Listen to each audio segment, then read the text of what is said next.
Hey, Jason here from Simply Swider. If your Whirlpool dryer has power but won't spin, whether it's completely silent or making a humming sound, I'm going to show you exactly how to diagnose and fix it in the next 15 minutes. Before you spend hundreds on a repair call or assume you need a new motor, let me save you some serious money. 9 times out of 10, it's actually a $15 part that takes 30 minutes to replace. Before we get started, if you run into any questions, jump into our Facebook group. Links in the description. We've got thousands of people helping each other fix their appliances, and I pop in there daily to help out.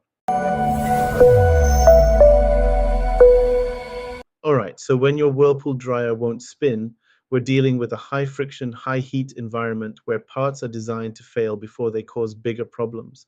The most common cause, about 45% of the time, is going to be a broken drive belt. About 20% of the time, it's a defective door switch, and around 15% of the time, it's a blown thermal fuse. The remaining cases are usually seized drum components or motor issues. What we're going to do is start with the simplest tests that don't require any tools, then work our way up to the more complex stuff. The key thing to understand is that these dryers have multiple safety systems, and when one fails, the whole thing shuts down to protect your house from fires. You'll notice the motor's humming or running, but that drum isn't moving at all. What's happening is the thin rubber belt that connects your motor to the drum has either snapped completely or stretched so much it's slipping off the pulleys. Here's your quick diagnostic test. First, unplug your dryer for safety. Open the door and use both hands to manually spin the drum clockwise. A working drum should have some resistance, like turning a heavy wheel. If it spins freely with almost no effort, like a merry-go-round, your belt has snapped. This test takes 30 seconds and will save you from an unnecessary service call. Don't get fooled into thinking you need a $150 motor when it's really just a $15 belt. I've seen this misdiagnosis cost people hundreds of dollars because they hear the motor running and assume the motor's fine. The belt usually fails after 8 to 12 years from material fatigue, or if you've been consistently overloading the drum. When you're in there checking, spin it both directions. If it moves super easily both ways, you've found your problem. The good news is this is totally fixable for most DIY folks, and the belt replacement usually takes about 30 minutes once you get the top panel off.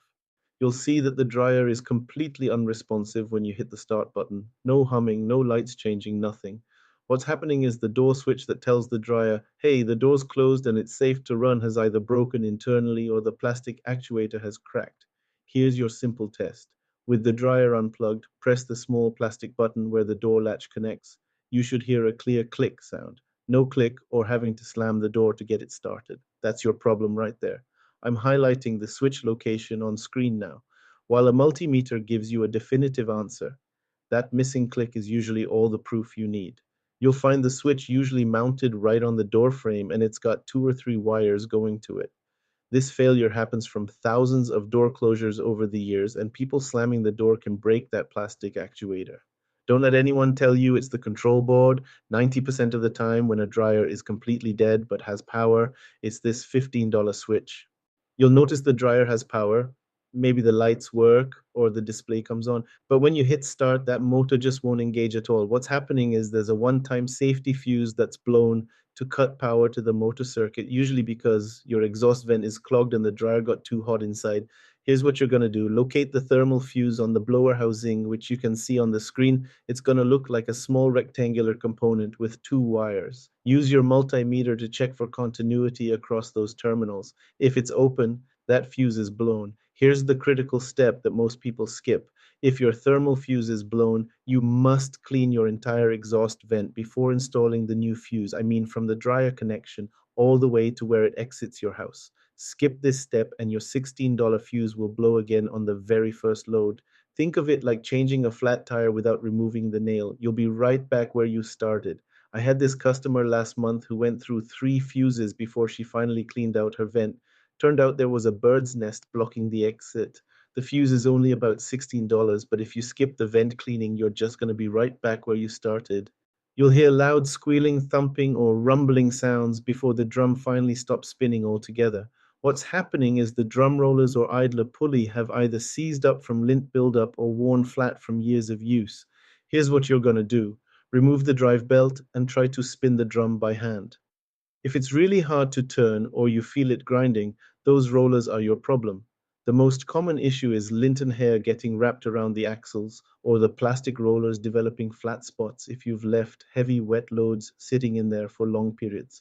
This creates that rhythmic thumping sound that drives people crazy. When you replace the rollers, you gotta clean all that lint and debris off the axles first, and it's always smart to replace them as a complete set rather than just the bad one. Don't make the mistake of thinking it's the belt just because you're hearing squealing. Belts usually fail silently with just a snap. You'll hear a distinct humming or buzzing sound followed by a click as the motor's thermal overload protection kicks in. What's happening is either the motor windings have shorted out or the start capacitor that helps get the motor going has failed. Here's what you're going to do. Try the hand start test. If you can manually get the drum spinning and it continues to run on its own, that tells you the run winding is good, but the start winding or capacitor is dead. This usually happens from the motor overheating due to poor airflow or mechanical strain from seized rollers. The bad news is motor replacement runs about $150 for the part, plus labor if you're not doing it yourself. If your dryer is more than 10 years old, the cost of a new motor plus the risk of other components failing soon makes replacement more logical than repair. Here's something that catches people off guard. Sometimes what seems like a motor problem is actually just a seized component putting too much load on the motor. All right, so let me walk you through some mistakes that can turn a simple repair into a dangerous situation or cause expensive damage. First big mistake, testing components while the dryer is still plugged into that 240-volt outlet.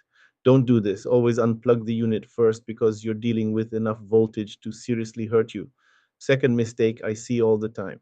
People manually spin the drum in the wrong direction during testing, which can cause the belt to slip off the idler pulley, and then you're stuck thinking multiple things are broken. Always spin it the same direction it normally runs.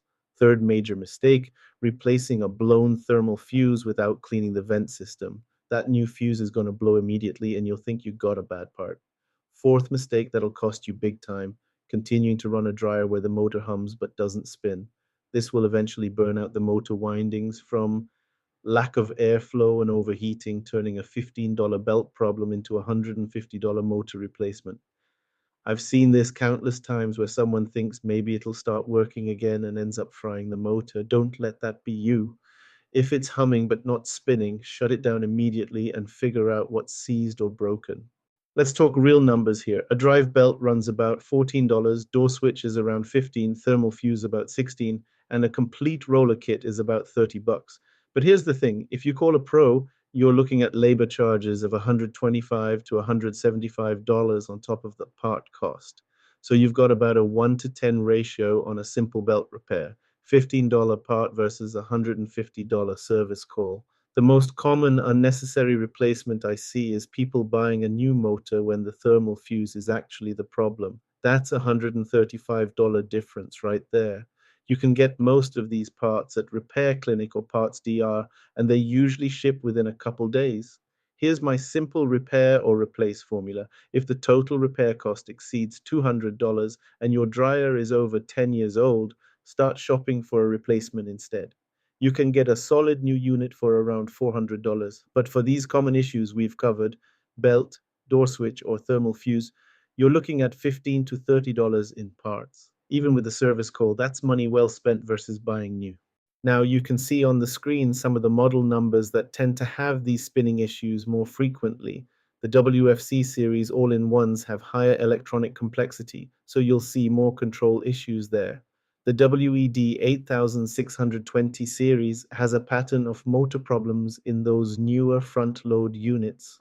But honestly, the Classic Series 80 Whirlpools and the commercial units see the most belt and door switch failures just from heavy use over time. That's how you tackle a Whirlpool dryer that won't spin. Start simple with the manual spin test for the belt, then work your way through the door switch and thermal fuse. Most of the time, you'll find the problem in those first few steps. Always unplug the unit before testing anything, and remember, clean that vent system if you're replacing the thermal fuse. If this video saved you a $100 service call, please share it with anyone else fighting appliance issues. I've got dozens more repair videos that can save your friends and family serious money. And definitely drop a comment telling me which fix worked for you.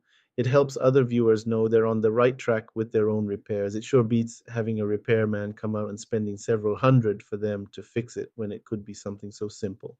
If this helped you get your dryer working again, hit that like button and drop a comment below. Let me know which fix worked for you. Really helps other people with the same problem. And if you haven't already, please subscribe to the channel. We'll get this out to more folks who need to save some time and money. Thanks for watching, and I hope you guys have a great day.